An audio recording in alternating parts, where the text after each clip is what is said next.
नमस्कार, प्रणाम, जय हिंद। मेरा नाम अभिषेक कात्यायन है। मैं जी मीडिया से हूं और इस वक्त हम मौजूद हैं चीन के ग्वांगझाऊ में। ग्वांगझाऊ में जब हम आए हैं तो यहां पर जी मीडिया के global innovation and leadership summit में हम यहां पर पूरी टीम के साथ पहुंचे हैं। इस समिट में हम चर्चा करेंगे विकसित भारत 2047। प्रथम राष्ट्र की भावना जब हमारे अंदर पनपेगी तो 2047 मुझे नहीं लगता कि जाने की आवश्यकता होगी। हम 2037 और 32 में ही इस हमारे कंसेप्ट को कंप्लीट कर सकते हैं। विकसित भारत 2047 को लेकर आप क्या सोचते हैं? जिस तरह से सड़कें, जिस तरह से एयरपोर्ट का या कहें ट्रांसपोर्टिंग का, जिस तरह जो पॉल्यूशन मुक्त भारत बनाने का, जो विकसित भारत बनाने का जो संकल्प है और जिस तरह से जो कार्य हो रहा है भारत में, निश्चित तौर पर नरेंद्र भाई मोदी जी के नेतृत्व में भारत विकसित भारत बहुत जल्द ही बनने का। हमें अपना 100% देश के लिए देना पड़ेगा, तो शायद ये जो स्वप्न है ये सरकार का पूरा होगा। सबसे पहले हमें अपने कर्तव्य के प्रति, हमें अपने काम के प्रति पूरी तरह से ईमानदार बनना पड़ेगा। सरकार का जो मिशन है हमारा 2047 तक, अगर हम इंडस्ट्री को एक मैन्युफैक्चरिंग हब की तरह, जो मोदी जी के हमारे प्रयास हैं, अगर हम सब लोग मिलके इस ओर अगर अग्रसर रहेंगे तो जल्दी हमारा देश 2047 तक डेवलप हो जाएगा। ऐसा कहते हैं कि भारत का युवा सबसे स्ट्रांग है, और अगर हम इंटरनेशनल कंट्रीज़ में भी बड़े बड़े इंफ्रास्ट्रक्चर देखते हैं, कुछ भी क्रेजी सा देखते हैं, तो हमको यही पता चलता है कि उसमें काफ़ी सारे इंडियन माइंड्स भी इन्वॉल्व थे। तो मुझे लगता है कि अगर हमको 2047 तक अगर भारत को एक विकसित राष्ट्र बनाना है तो हमें युवा का सही पोटेंशियल का अभी यूज़ करना चाहिए। सबसे बड़ा ताकत है 35 ईयर्स का अंदर बहुत आदमी है एंड बहुत टैलेंट है इंडिया में, बहुत इनोवेटिव पावर है इंडिया में, and department of technology, department of science बहुत कोशिश कर रहा है।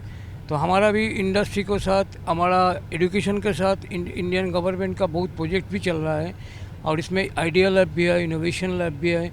उसमें स्टूडेंट लोग बहुत काम करते हैं और बहुत प्रोजेक्ट भी करता है। जब महिलाएं इक्वल खड़ी होगी ना, तो ही मेरे ख्याल में भारत एक विकसित भारत बन पाएगा। इक्वलिटी इज़ वेरी इंपॉर्टेंट, क्योंकि आधी जनसंख्या हमारी महिलाओं की है, मैं सोचती हूँ। ऐसी एक फैसिलिटी होनी चाहिए कि जो हमें इंपोर्ट कम से कम करना पड़े, और डेवलपमेंट की एक निशानी है कि आप वहाँ इंफ्रास्ट्रक्चर बिल्डअप जरूर करें, और उसी को लेते हुए अगर हम लोग आगे बढ़ें और इसी सोच से आगे बढ़ें तो डेफिनेटली हम लोग अचीव कर पाएंगे 2047 का डेवलपमेंट। भारत में चाइना से ज़्यादा पोटेंशियल है, ये हमने बार बार प्रूफ किया है। पूरी दुनिया को लीड कर रहा है भारत।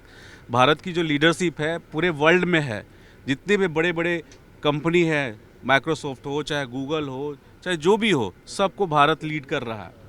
तो आप समझ सकते हैं कि आने वाले टाइम में अगर भारत ने ठान लिया और कमिट कर दिया और ईमानदारी से काम किया, तो हम चाइना को 2047 में बीट कर सकते हैं, पीछे छोड़ सकते हैं, इतना पोटेंशियल है। मेरा ये कहना है कि 2047 में भारत को सबसे पहले जो फोकस करना है वो ईज़ ऑफ डूइंग बिजनेस है, जिसमें इंडस्ट्रियल लैंड एलोकेशन और किस प्रकार से लैंड किस प्रोजेक्ट को किस लोकेशन पे देनी है, उस पर वर्किंग करेंगे, जिससे हम एक्सपोर्ट में आगे बढ़ पाएँ। हमारे इंफ्रास्ट्रक्चर बहुत इंपॉर्टेंट है, इस इंफ्रास्ट्रक्चर पे करना है, स्टार्टअप इंडिया पे काम करना है, शिक्षा पर ध्यान देना है, और उसके साथ साथ हमारी जो एआई जो टेक्नोलॉजी है उस पर काम करना। जो नया टेक्नोलॉजी एआई का इस्तेमाल हो रहा है, तो ये इस चीज़ को हम लोग अगर ज़्यादा ध्यान देती है, हमारी गवर्नमेंट ज़्यादा ध्यान देती है, तो बिल्कुल हम लोग 2047 कुछ आगे लगेगा, 10-15 साल और ज़्यादा, लेकिन हम लोग है कि पूरा कर लेंगे, कंप्लीट कर लेंगे। अच्छे से अच्छा हमारा भारत देश काम करे और आगे अच्छे से बढ़ते जाए। जाहिर तौर पर यह मिशन 2047 का हम हासिल करेंगे, जरूर करेंगे, और शायद हम समय से पहले कर सकते हैं अगर हम अपनी ताकत को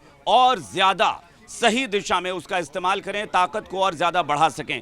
और इसी के साथ फिलहाल ग्वांगझाऊ में इस समिट को लेकर जो हमारी चर्चा हो रही थी, इस पर फिलहाल इतना ही। बने रहिए जी मीडिया के साथ।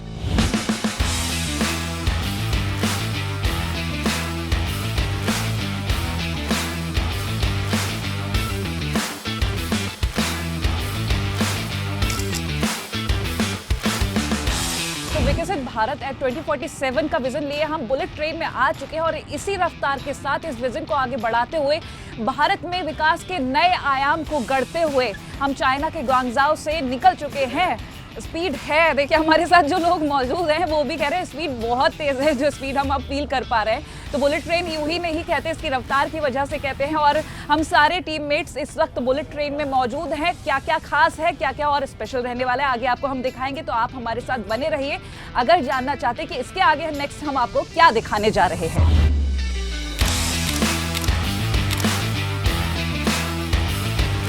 तो अब हम शेंजन रेलवे स्टेशन आ चुके हैं और यहाँ से अब हम कहाँ जा रहे हैं उसके लिए भी हम आपको कैमरे के थ्रू वहीं ले जाते हैं सीधा।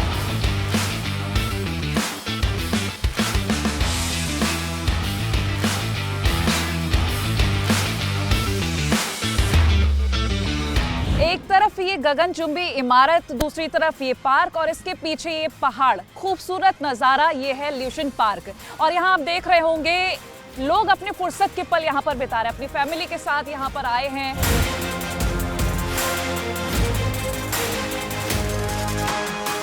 तो चाइना में हम ल्यूशन पार्क में आए, काफ़ी फेमस पार्क है और ये एक स्पेशल पतंग है। हम जैसे पतंग उड़ाते हैं, बहुत मेहनत करते हैं, जिनको नहीं उड़ानी आती है जैसे मैं भी हूँ उनमें से, तो उनके लिए पतंग बहुत अच्छी। देखिए जितना आप इसके धागे को रिलीज़ करते जाएंगे उतना ये उड़ती जाएगी। जितना हवा तेज़ चलेगी उतनी अच्छी उड़ेगी। आगे भी बहुत सारी ऐसी चीज़ें हैं जिनको हम एक्सप्लोर करेंगे, फ़िलहाल तो ये एक्सप्लोर कर रहे हैं।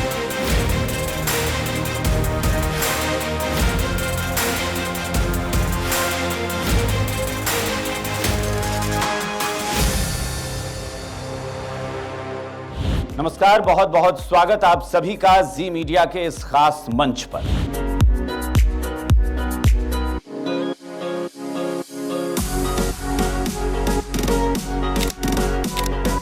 मिस संगवंग हमारी खास मेहमान है।